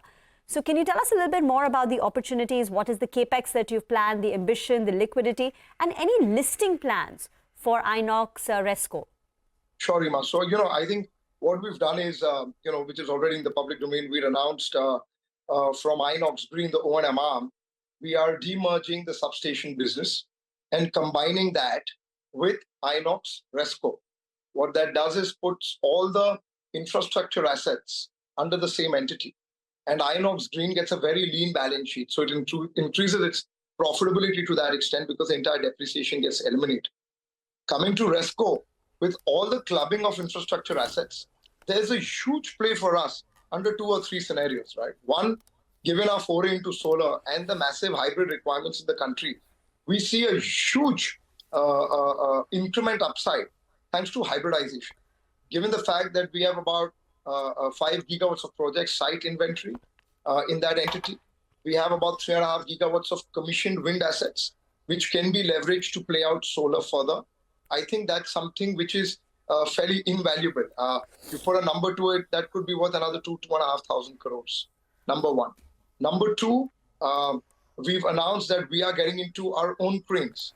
We've ordered the first batch of cranes. That is something which should be coming out soon. It's value accretive for us from day one. So I think over the next 12 months, all crane requirements for the wind arm, whether for turnkey or for our customers, would be serviced through Resco. That increases our profitability significantly. And third, we've gone into various value-added products, such as tolling of various components, such as transformers, etc. Given the huge requirement. I think we lost that line. We'll try and have Devansh back and go back to him as soon as we have him back on. But just in a bit from now. I'll just look at the market for a quick bit, down 100 on the Nifty market breadth. There's all, by the way, the market breadth has flipped a little bit.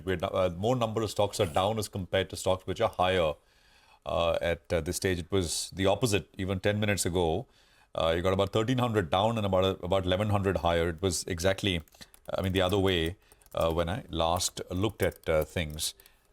So that's essentially what's coming through. PG Electroplast is down about 2%. It was a big mover, actually. PG Electroplast, Keynes, and by the way, we have the Keynes management coming up with us a little later. Dixon, these are all big movers yesterday. PG Electroplast is coming up with some sort of losses right now, 981. I'm not sure if we'll have the management back. Okay, I think what we'll do is we'll try and have that back, but we'll take a quick commercial break as well. Manoj Sanghvi of Ratnamani Metals and Tubes will also be with us as we return. Stay with us.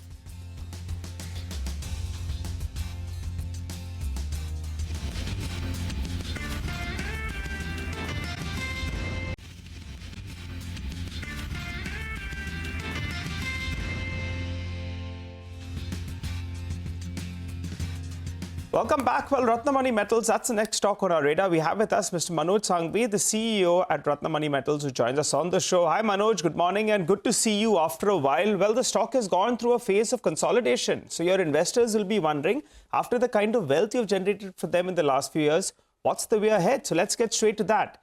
From various pockets, whether it's competition, whether it's people on ground, it suggests that there was a bit of a slowdown in ordering activity. Now, you have exposure to various sectors, including the water segment. Has there been a slowdown or is there a recovery underway? If you could tell us on the domestic front.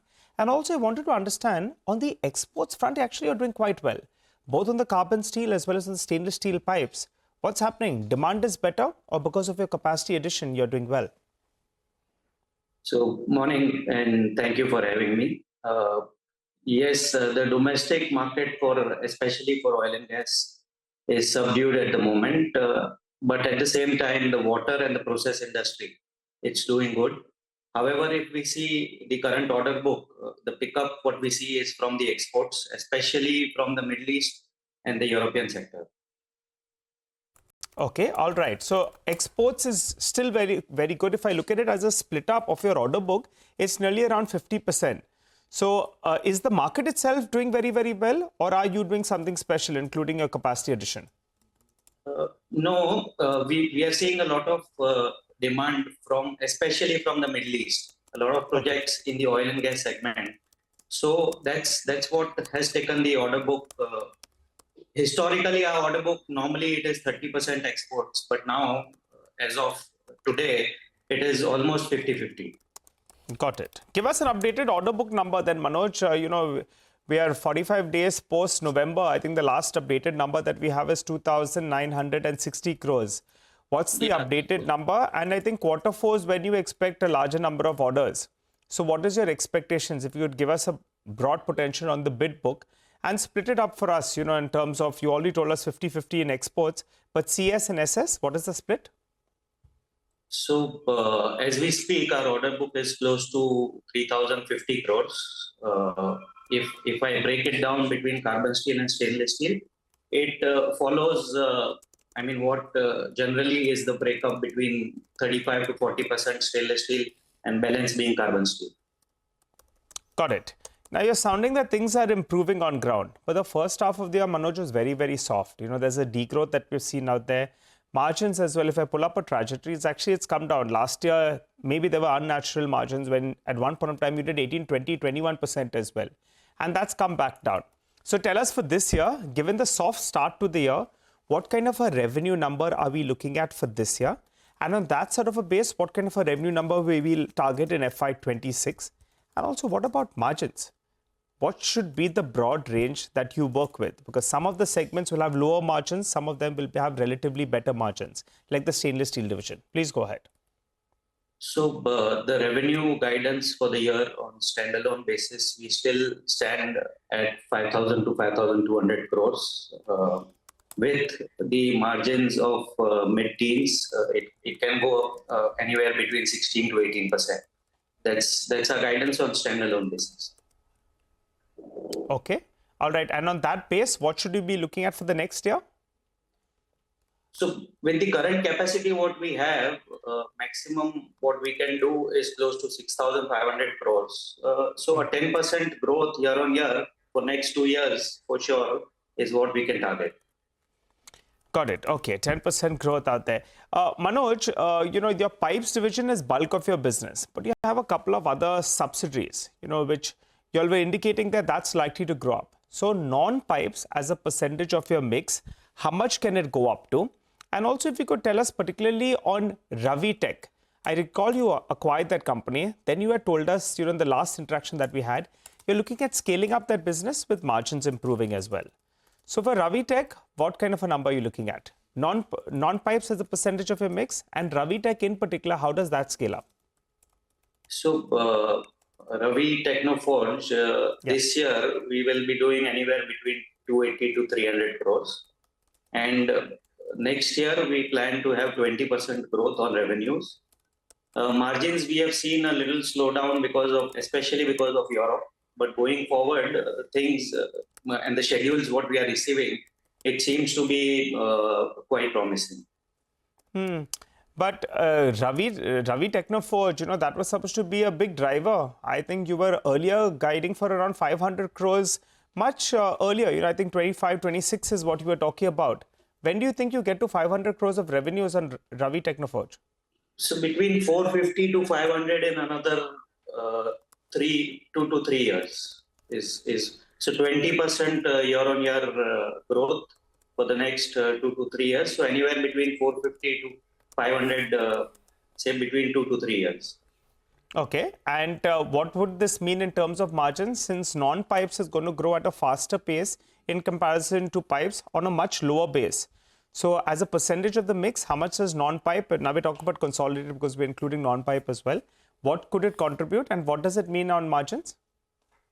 So similarly, the margins for Ravi Techno also what we are targeting is mid-teens, maybe 14-15% EBITDA margins. So other than this non-pipe we have is Ratnamani Fino, which is nuclear spooling. We do spools for oil and gas as well as the nuclear industry. Okay. This year our revenue target for the same is anywhere between 100 to 125 crores.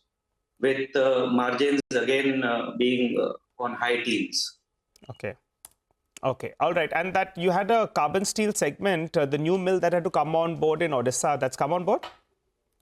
No, that the mill shall be operational by end of March.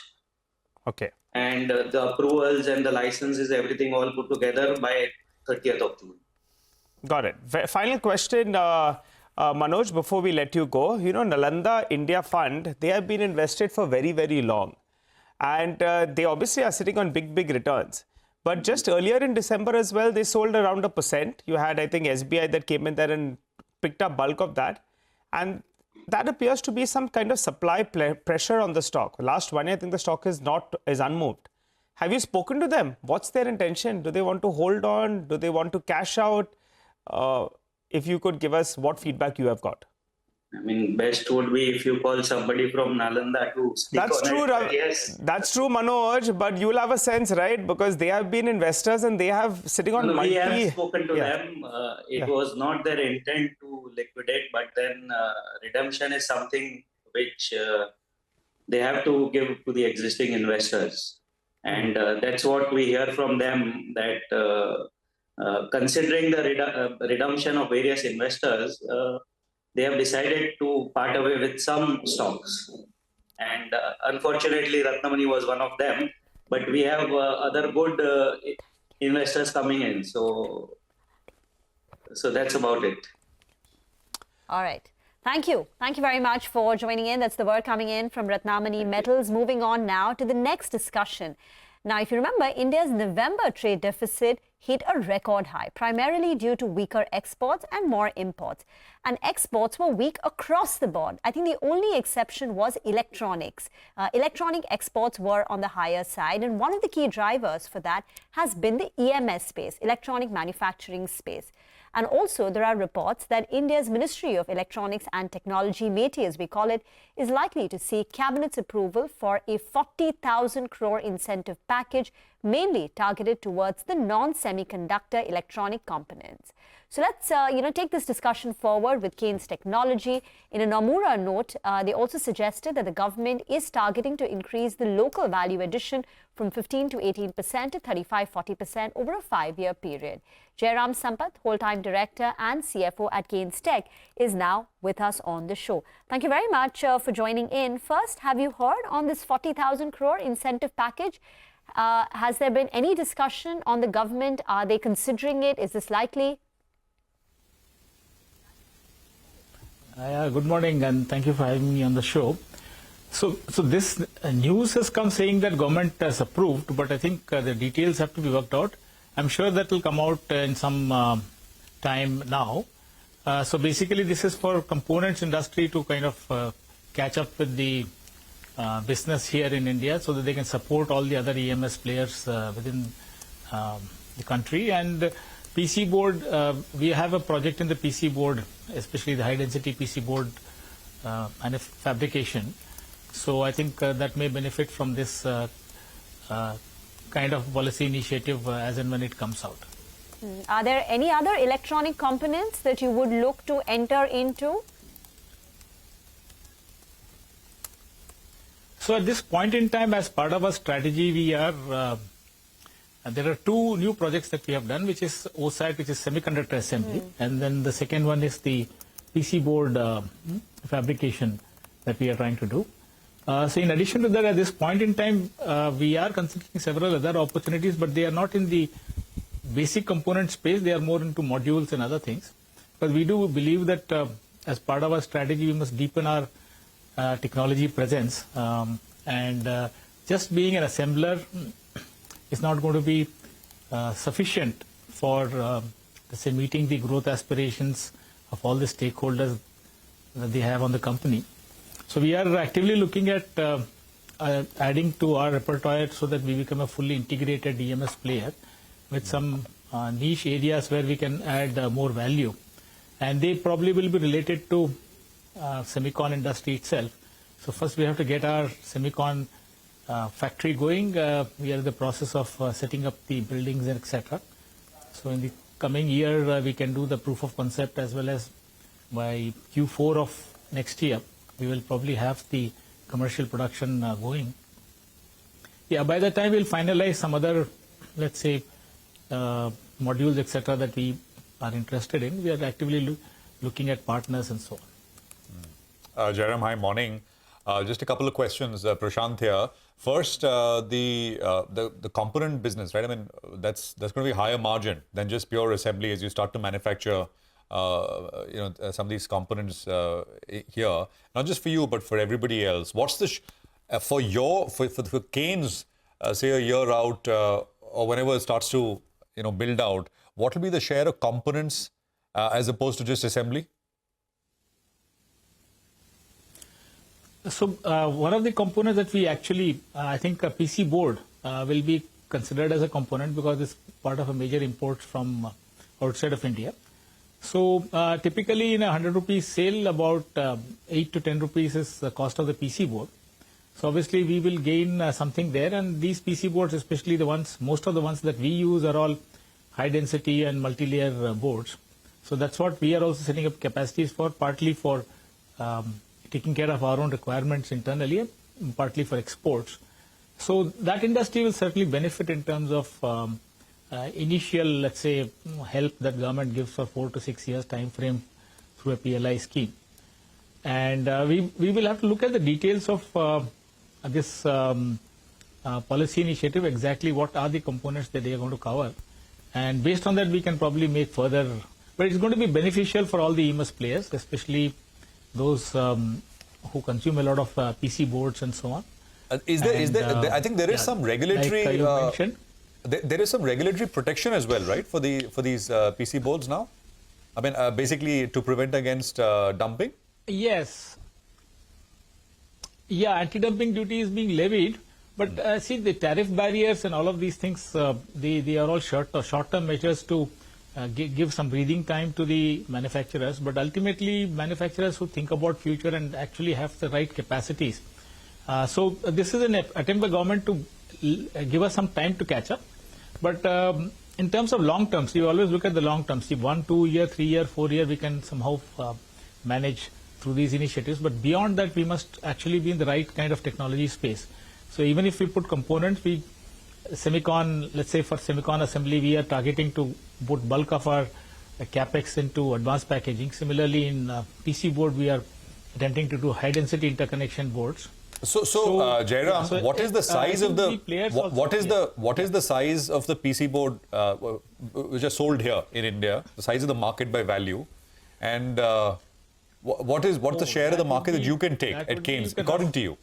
Yeah. So our capex for this is about 1,400 crores. And so typically at this point in time, of course, we'll think about expanding that later. So 1,400 crores can yield about 2,200 crores of business to us. Maybe in 4 years time frame when we actually do the 100% capacity, not 100%, about 80% capacity utilization. So the total market is about 2,200 crores, out of which maybe a lot of it we will consume, maybe about 40% is what we are thinking we'll consume. These numbers are for FY30 if you note. And then, of course, later on we would consider whether we want to expand these capacities further. I think more and more PC boards will go into the high-density interconnection, multi-layer boards, special-purpose PCBs, flex PCBs, and so on. As the contour of electronic products itself will undergo, I think, significant changes over next 4 or 5 years time frame, with technology in the product area as well as manufacturing area kind of coming up. So, yeah, so I think these are areas which will probably add a lot of, let's say, value to all the players who have initiatives in that kind of area. All right, very quickly, sir. Earlier you had told us 3,000 crores for this year with 15% margins. Sticking to that, or is there a possibility that you can surprise on the upside? Upside surprise we will know after third quarter, but yeah, we stick to that at this point in time. But there's a possibility that you can surprise on the upside? Everything is possible, right?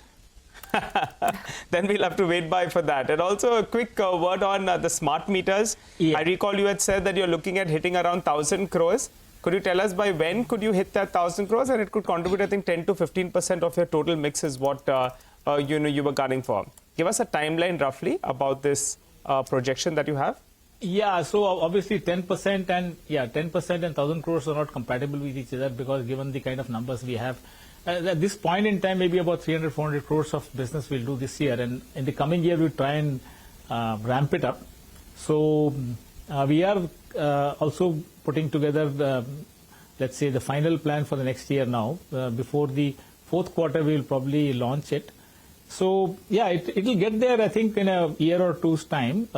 We have capacities to do almost close to that number already in our new plant in Hyderabad. Just maybe a couple of months, and then we will probably do this activity.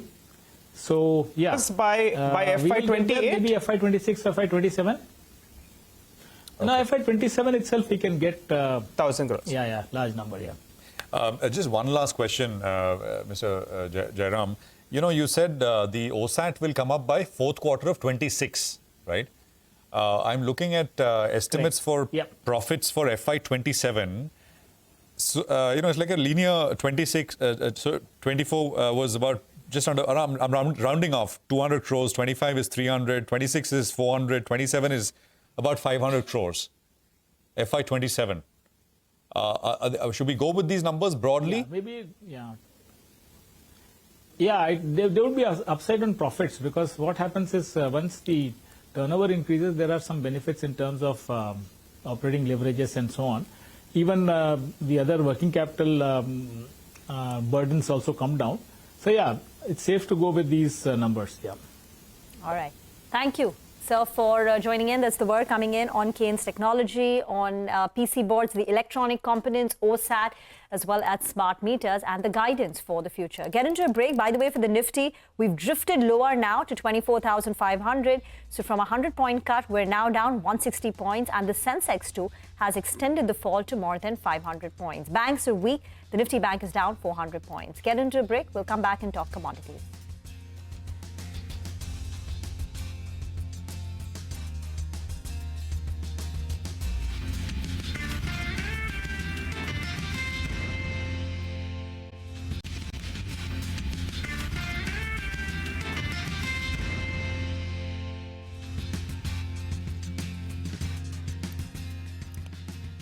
Okay, well, the market's drifting lower, 155 points down. Mitesh is with us. Mitesh, 24,500 or so on the index. What would you recommend viewers do? See, Prashant, this is the area, which possibly could give some kind of a reversal. 24,500 to about 24,470 is the support area. So I think I'm just waiting for a, some kind of a reversal candlestick pattern to buy into this one, and we'll keep a stop below 24,450. But just waiting out, seeing if there's some spark, which can be there on the upside, which could suggest that the short-term trend or this could be short-term bounce back happening over there. So keeping a watch closely, but I haven't taken a buy as yet, waiting for some kind of a reversal on the half an hourly or hourly charts. Any trades here, Mitesh?